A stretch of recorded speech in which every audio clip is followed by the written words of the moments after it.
baru. Bab baru ini menerangkan tentang berbuat baik atau kebaikan dalam muamalah. Jadi muamalah itu nomor 1 apa? Harus memenuhi unsur hukum fikihnya. Nomor 2 apa? Memenuhi unsur apa? Tidak merugikan, tidak zalim. Bisa disebut adil juga. Ternyata itu tidak cukup. Jadi kalau kita muamalah jual beli misalnya, itu syarat rukunnya terpenuhi, oke. Tidak melakukan penimbunan, tidak melakukan apa, tidak pakai sumpah segala, seperti kemarin diterangkan, tidak memuji barang dagangan, tidak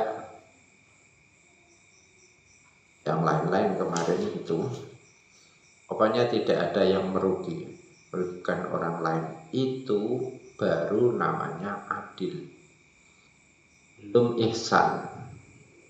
Kenapa kita perlu ihsan? Karena adil saja itu tidak cukup. Adil itu hanya kalau orang bekerja, kalau orang bisnis itu baru kembali modal.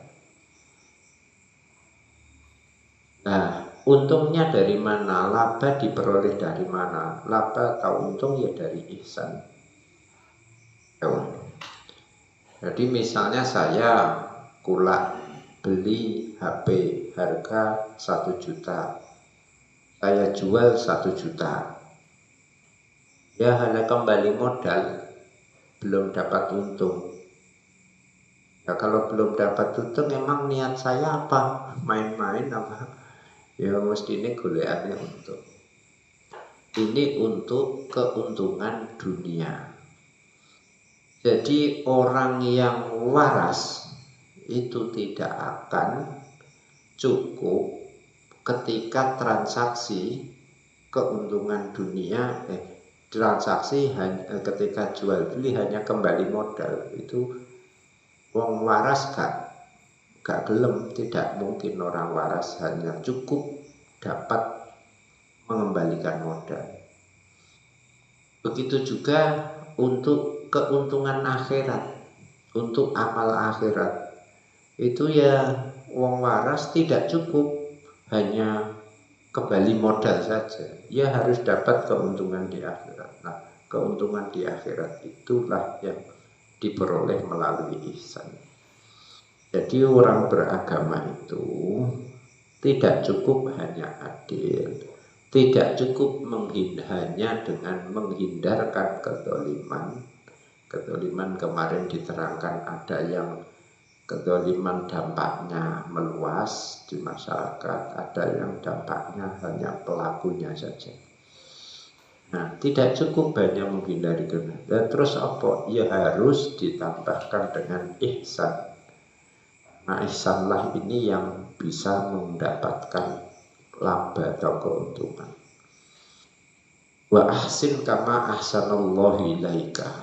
Berbuat baiklah karena Allah telah berbuat sebagaimana Allah berbuat baik kepada kamu. Innallaha ya'muru bil adli wal ihsan. Dua-duanya diperintahkan. Makanya Allah tidak mengatakan innallaha ya'muru bil adli titik wajtina bidzulmi, itu misalnya ada ihsan. Inna rahmatallahi qaribum minal muhsinin, itu kata lafal rahmat itu taknya tak mabsudah, itu sesuai dengan mushaf Utsmani. Nah, ihsan itu apa? Ihsan itu melakukan sesuatu yang bermanfaat bagi kita dan tidak wajib. Melakukan sesuatu yang tidak wajib dan kemudian kita dapat manfaatnya, itu ihsan. Kalau wajib, yo sing wajib yo adil, meninggalkan kezaliman. Dan itu tidak cukup. Lah piye supaya kita bisa ihsan, tidak hanya adil. Ini Imam Ghazali ada 6 cara. Kita tempuh satu dari 6 cara berikut ini. Iki jarang sing nerangno kaya ngene iki. Wa tunalulan bisti wa nunalulan bisa